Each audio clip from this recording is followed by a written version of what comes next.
Hey guys, what's up? This is LJS here, and today I'm back with another deck profile. This time it's going to be on Dauntless Dominate Dragon Reverse. You may be wondering, what? This is such an old deck. Why are you doing a deck profile on it? Well, that's because with Stride nowadays, from GBT01, the way Bushiroad designed Stride, I'd say is a really good thing because Stride is splashable in all kinds of decks. Even old decks can receive Stride support, and those Stride support actually helps improve old decks as well. So one Kagero deck in the past that was really good was Dauntless Dominate Reverse, and I really enjoyed playing him when it was meta back in the days because he was so fun. And now with Stride, this deck has become a lot more fun to play, and with a lot of the attention now focused on the cross. Everyone's like, oh my god, let's play the cross, and cards that do not sort of work well or people do not use in the cross are dirt cheap. So you can get this deck. So this deck can be considered as a budget deck, but it is really fun, and I would say it's a really good card, a really good deck because number one, it has restanding. Number two, there's a cross ride. Number three, it retires. Number four, it packs a big punch, and I'll talk about it later in the deck profile. So yeah, Stride is really good, and this deck is actually really fun. So let's get to the deck profile, shall we? So first, for the starter, I run this guy, which is the Dragon Knight Sadek. So I will go through the deck list first, for those of you who just want to see the deck list and you know the skill. And for those of you who want to know the skill and why I run cards, I'll talk about it later after the deck list. So starter, Dragon Knight Sadek. He's a way to help you retire units by negging himself. And I don't run grade 3 Searcher because this is probably a better card that you run, because you don't really need to search for grade 3 in this deck, because this deck mainly focuses on striding early game and going all out with Dauntless Drive or Dauntless Dominate Reverse late game. So yeah, so that's the starter. Yep. For grade 3s, run 4, Dauntless Dominate Dragon Reverse. So he is your sort of end game burner finisher guy, I guess, because number one, he's a cross ride. Number two, he allows you to help you retire back row units almost for free. And this deck is very low on counterblast, so he is really good. And back in the days, you know, he was one of those meta decks. So yeah. Next is Dauntless Drive Dragon. So he's your break ride, and like, yes, this is a break ride deck, cross break ride deck. And you may think, what, break ride? Isn't it outdated? Well, true, it is kind of outdated, and Stride nowadays are a lot faster, but break rides can still be useful, but it all depends on how you focus your deck.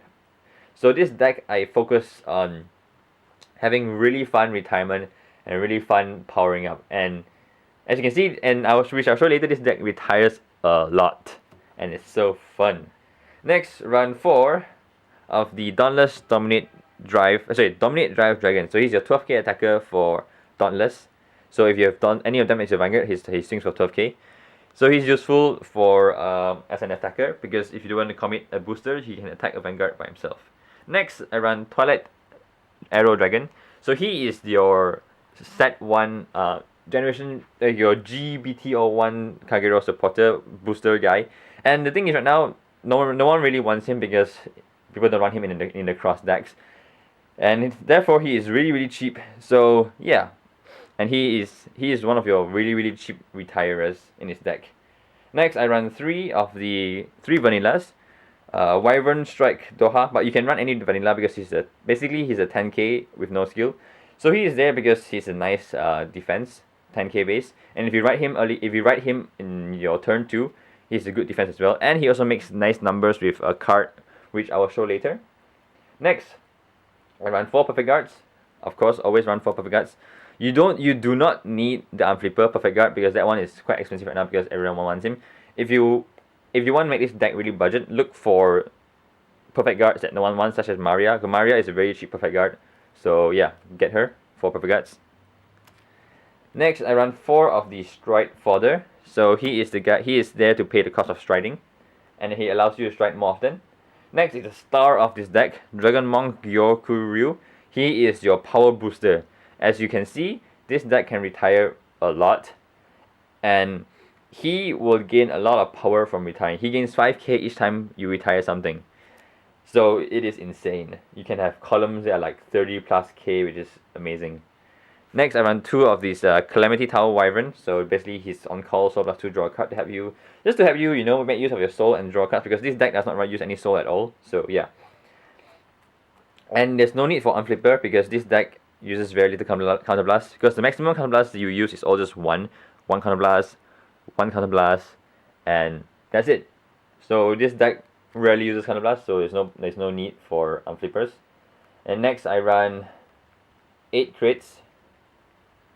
Yeah, 8 crits, all different designs. Well, not really. 8 crits. 4 draws, where you must always run the staple, Gatling Claw Dragon, because he helps you retire, and 4 heals. Next, let's go to the G zone. In G zone, around 2 Mahmoud, 4 Root Flare, which is the amazing card, and 2 Atmos as a finisher. So now let's get to the card skills, shall we? So first, let's go to the starter. The starter skill is Oops. So the skill is put this unit in the soul. Okay, when your opponent's rearguard is put in the drop zone from an effect, basically if it's retired, you put this in the soul. If you do, your opponent must choose a rearguard and retire it. So basically, he helps you retire more rearguards. So basically, when you retire something, put it in the soul, your opponent chooses something to retire. So next, Dauntless Dominate Dragon Reverse. So basically, his skill is Limit Break 4. So yeah, it's Limit Break 4.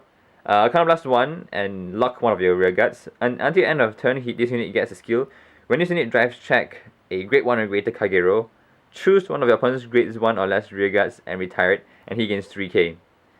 So yeah. So basically, this skill is this guy is very good because when you activate a skill, when you attack, he turns your non-triggers into something useful. So when you drive check, if you get triggers, good. If you don't get triggers, good as well. You retire opponent's grade 1 and he gains 3k. So and here's the trick though. His second skill is cross right. So if you manage to cross right, he swings for 13k. And if you do not drive and if you don't get a trigger, he becomes a 16k. So essentially, he turns a non-trigger into a trigger. So nowadays, opponent's Vanguard are all 11k base. And when he swings 13k to 11k, the opponent says 10k to the pass, it means 1 to pass. Because if you drive check a not trigger, he becomes 16k. If you drive check a trigger, he then becomes 21k and it hits. So yeah, that's a little trick if you guys, in case you guys didn't know. That 3k makes a big difference. So yeah. Next is the Dauntless Drive Dragon, which is your base. So he is a break right. Basically, when you break right, your Vanguard gains 10k and a skill. At the end of the battle that this unit attacks, discard 3 cards and restand it. Yep. So basically, when on the turn you break right, you can use his skill to retire up to 4 grade 1 rearguards. Because when he attacks, restand, attacks again.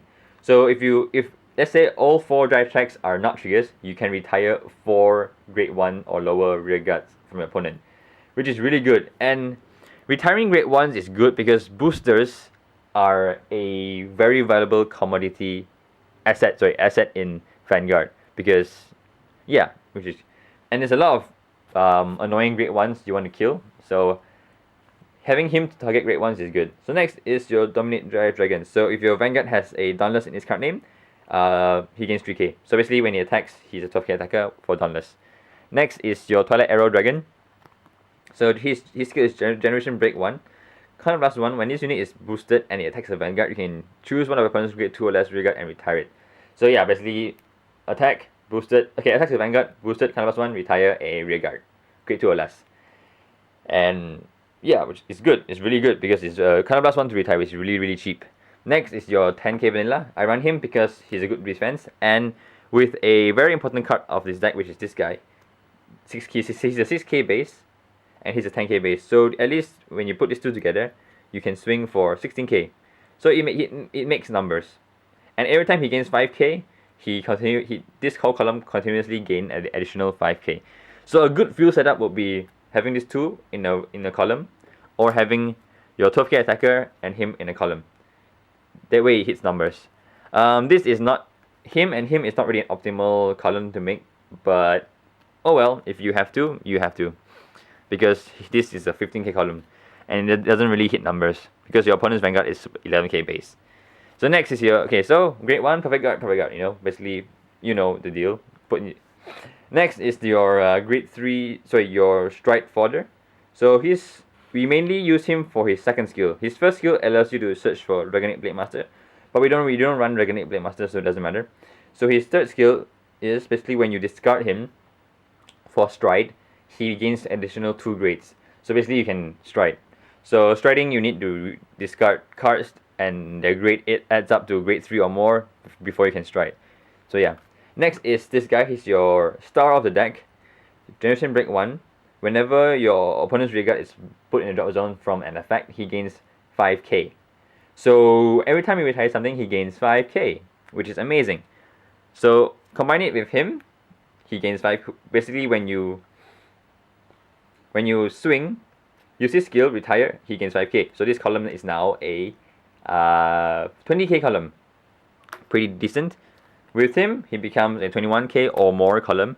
And let's just say on the turn that you break right, and with this Dauntless Dominate Dragon, and let's just say he attacks and you drive check, he attacks twice, you drive check 4 non-triggers, and if you retire 4 units, he gains 20k. So it's a 26k booster for that turn.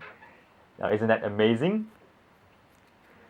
So next, yo, I'm just making a video. Yo, next I run Calamity Tower Wyvern. His skill is Soul Blast 2.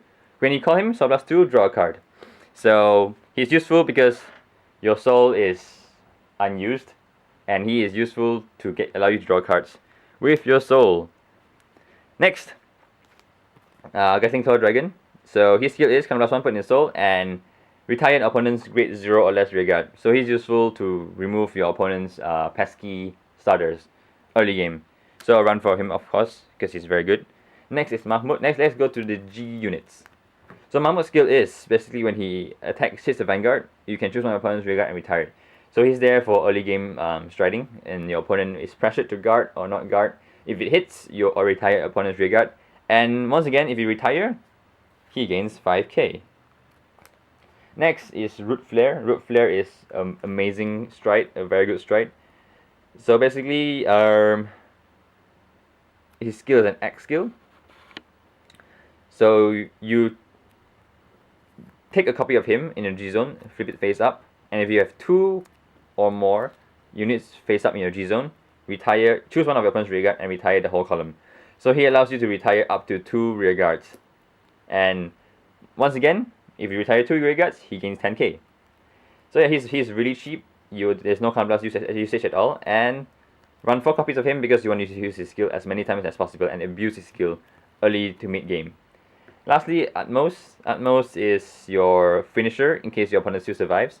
When he attacks, count plus 1, he gains 10k. So basically your Vanguard is able to swing for 26k unboosted. So 36k unboosted. So yeah, that's a really big number. So yeah, this has been my deck profile for Dauntless Dominate with Stride support.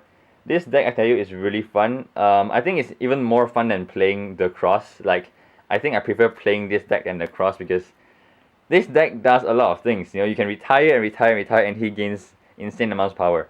And if your opponent can manage to survive, something is wrong. Anyway, so yeah, so this is sort of a budget deck if you guys want to make this.